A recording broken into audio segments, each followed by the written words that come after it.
so now she reveals it's not a tattoo, it's a brand. And that too was misrepresented. Like, what am I getting branded on me? Like what, and she did not, what did she tell you it was? She told, so at this point, I'm with all my sisters. So there was 4 other women and Lauren, and then the doctor. I say that loosely. Yeah, air quotes. Branding. Yeah. And she showed all of us, and she said it was a symbol for the elements. And it was, I still can't remember if she said Greek or Latin or something, but it was another language symbolically, and also looked like the elements, like a symbol for water and air and earth and whatnot. So it was a symbol. But what we were told it meant overall was it was a commitment to our growth, which is where the indoctrination leading up to this moment kicks in, because not only am I committed to this group, and I'm committed to Lauren, and I'm committed to my growth, but I have also learned through the many, many years of programs and workshops that I've taken that no pain, no gain. And there's all these other correlations that I don't believe anymore, that pain is love and love is pain. And you have to experience pain to grow and to love, and all these other, word salad bullshit meanings that were part of our belief system. And then in addition to that, we have the female male training that we'd been learning, that women, and this is Keith's misogynist beliefs around women, is that we are always looking for the back door. We lack commitment. We're too feelings driven, and we don't have any honor or character. And this is my opportunity to prove that I'm not that way. So even when I'm literally looking for the back door in this little complex, this duplex that I later found out belonged to Allison, I'm in my head, I'm gaslighting myself and saying, this is what women do. You can't back out now. You said you were going to do it, and you got to do it. Just fucking do it. Just get on the table and do it and prove that you can do it. And I did it. And I did probably one of the most difficult physical things I've ever done, other than childbirth, to be branded with a cauterizing iron in a ceremony that took somewhere up between 30 and 40 minutes without anesthetic. And that is something that I was only able to do because I completely disassociated. I didn't know that at the time, but I was thinking about the love of my family, the love of my son, getting through childbirth, knowing that I could do that, I could do it again. And I'd also seen what happened to the other women who went before me. It looked like torture. And I was determined to be strong and prove to everybody that I could do it, because I'm a strong fucking woman and I'm a badass, and I'm going to be part of this group. And that's what it takes to be part of the group. Yeah. And so I did it. Why did it take 30 to 40 minutes? Because she would do a line and then stop. And then Lauren would recite something and I would repeat it back. It may have been less. So one of the reasons why I was not a witness. So it was trial repeated branding. I thought it was just one brand. So it was repeated branding. In other words, burning of your skin. I thought it was just one mark, that one time. Pass me that pen. Yeah. It was like, imagine a cauterizing iron has a tip like a pen, and it basically slices through your flesh in a line. So you'd be like so every line that you see in that diagram was done individually, and some of the lines took longer than others, and that's why I was determined to do it quickly, because I wanted it to be over with. So it may have been less for me, maybe 25 minutes or so. I know some of the women took almost an hour because they had to stop and gather their wits to keep going. So you weren't the only one getting branded that night. I was the third of the fourth, if I recall. Oh, wow. That's kind of worse in a way. It's like, I'd rather be first, I guess, so you don't hear the shrieks before you.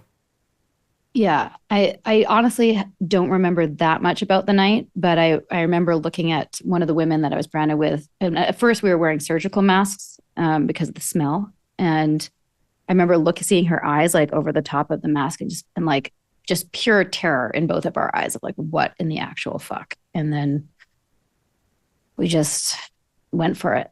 And yeah, I do remember making light of it and trying to, muscle through it with humor, and completely disassociated. Later I got to see the video because there was a trial against the doctor. And that was horrific. Also that even still existed, and that was kept, which was also. You saw the video of her branding you? I had to watch it for the trial. Whoa. Yeah. And by the way, was the only woman in DOS that would speak to that because they were still either too afraid to speak or still loyal to Keith and had believed that it was, a good thing to do. What was this lunatic quote doctor saying? How was she defending her branding of you? There's some, she went on, was it 2020 with Nikki? Dateline. She went on Dateline to defend herself and is still loyal to Keith, even though she's had her doctor's license taken away. And would be, I'd let it go and forgive her, and would have had a very different approach had she just been like, hey, that was a major fuck up on my part. But she, even to the end, till now, says that we committed to this thing knowing that we wouldn't know the details. She branded me knowing that the symbol was not what we said it was. And by the way, that evening itself is not what woke me up. It was finding out that it was Keith's initials in the monogram. And that's the big reveal. There's proof that sorry? That's the big reveal about this, right? It's like, it wasn't a symbol of the elements at all. It was the initials KR for him. You'd been branded with another man's initials. Yes. That's my body. That's like 1 or 2 days after the branding. That's us inside. I can see it so clearly now. Just for the listening audience, it's a K, capital K on its side. So the straight line is at the top. And then the R is in reverse inside the lower triangle. You can see it if you zoom out. It's clearly KR. So we actually have a bit from the vow of you confronting Lauren, your best friend, on the fact that this is not the elements. This is Keith Raniere's initials. And here's that in SOT 5. I didn't make the brand. Okay, yeah, I know you didn't make the brand, Lauren. And now I just looked at it from the side and it says KR. I have Keith's initials beside my vagina. Do you think Nippy's ever going to want to go down there again? Well, is Keith behind us? Is Keith the one who organized this? It's not something that we discussed, Sarah. And it's Lauren. It's irrelevant. Lauren. Got started by a bunch of women, and they got permission from Keith to use some of the tools. He gave them permission to use collateral and penance. Okay, but he didn't know about the branding. He knew about it, but he didn't cause it. And he didn't create the brand. The girl did. Oh my God. I haven't seen this in a while. It's so absurd. What's that bringing up? I mean, so what's not in the vow that it's not too super clear is that I knew more than I let Lauren know that I know, if that makes sense. So I was trying to figure out because you were tape recording. So like something had switched for you. Yes, like I was more out than she knew. And so to hear it, to hear me ask her straight up and to hear her pause and not answer me is just, I just like my whole body is shaking just remembering that time period, those 2 weeks where we were out.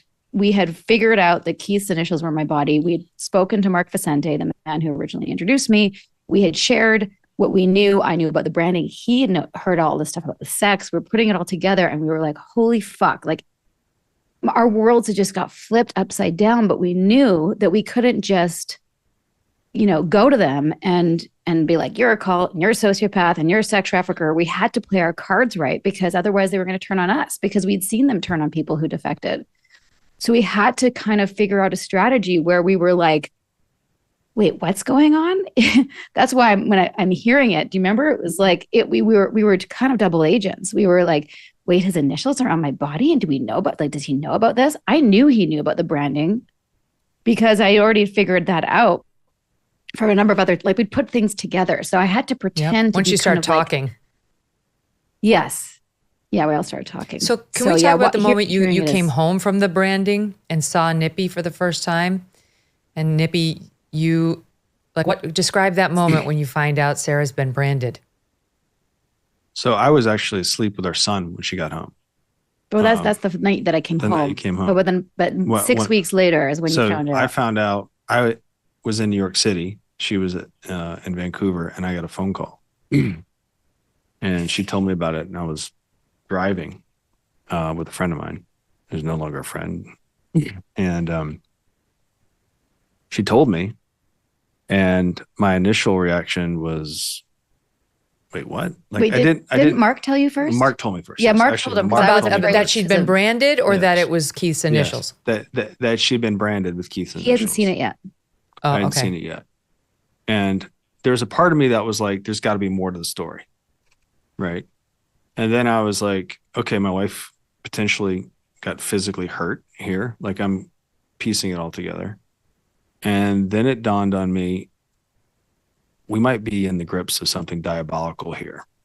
And we need to get out. And I need to get my family out as quickly as possible from this. And Mark wasn't sure if I was going to be all in or whatever, because, you know, everyone had their doubts, right? And they didn't think Keith was going to be this. And you have to admit to yourself. But it was by the end of the conversation, I was like, okay, how are we going to blow this up? And I was pissed, obviously. And I had to, you know, reconcile all the primordial reactions to having your wife physically hurt. And I didn't know that me being around Keith would have been smart, because I don't know really what I would have done had I had to confront him. And we made a lot of really good decisions in a short amount of time to blow this up. Being in debt is like sinking in quicksand. You're trapped. You feel helpless, and the harder you struggle, the deeper in debt you can get. If you're trapped in debt, let me throw you a lifeline. Done with Debt. Done with Debt has created a new strategy with one goal in mind: to get you out of debt quickly and permanently. Done with Debt stands between you and your bill collectors, and then they negotiate a plan to end your debt permanently, without bankruptcy and without loans. They can get you out of debt quickly and put more cash in your pocket monthly. But you need to contact Done with Debt soon, because some debt solutions expire. It's easy to get started. You go to donewithdebt.com and get a free consultation. What do you have to lose? Talk with one of their experts about a strategy that will end your debt faster and easier than you thought possible. Visit donewithdebt.com. That's donewithdebt.com. Hey, thanks so much for watching. If you like what you just saw, hit the subscribe button for more clips and full episodes.